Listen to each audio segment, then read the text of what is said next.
एक दफा उंगली के इशारे से अबू लहब ने कहा था नबी पाक को आपका हाथ टूट जाए, अल्लाह ने फरमाया तब्बत यदा अबी लहबिन व तब, तू कहता है मेरे नबी का हाथ टूट जाए तेरे दोनों टूट जाएंगे।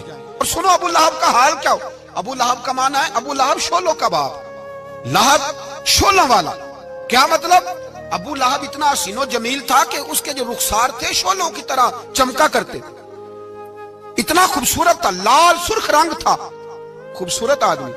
अरब में जब गुर्बत थी तो इसके घर में उस वक्त भी 2 ईंटें सोने की थी। इतना मालदार आदमी और सरदार था सारे मक्के का, लेकिन नबी पाक की बेअदबी की। तुम्हें पता ही नहीं कि रब दुनिया में सबसे ज्यादा नाराज ही उससे है जो उसके रसूल का बेअदब है। सबसे ज्यादा नाराज ही उसी से।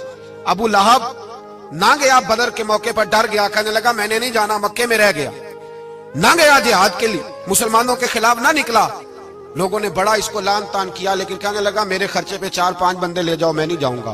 पीछे रह गया। लोग कहने लगे बच गया, लेकिन इसके जिस्म के अंदर ऐसी बीमारी निकली कि रेशे से भर गया सारा वजूद। रेशे इसके बच्चों ने ले जाके अबू लहब को पीछे एक हवेली थी मक्के के बाहर, उसमें बंद कर दिया। चीखता था, चिल्लाता था, बंद कर दिया उसको ले जाके वहां पीछे।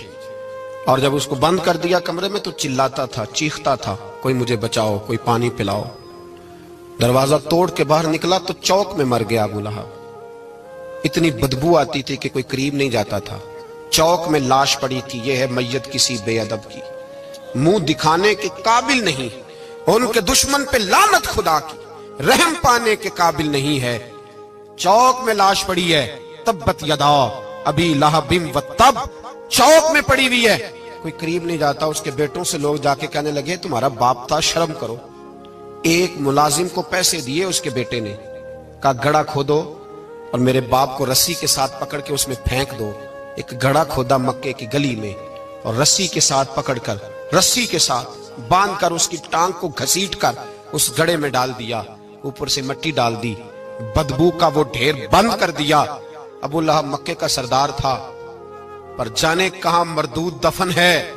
लेकिन मियानी साहब के कब्रिस्तान में जाओ, मियानी साहब के कब्रिस्तान में वो इल्मुद्दीन जिसे अपना नाम भी नहीं लिखना आता था, हजारों लोग रोजाना उसकी कब्र पे खड़े होते हैं और रसूलुल्लाह की नाते सुनाते हैं।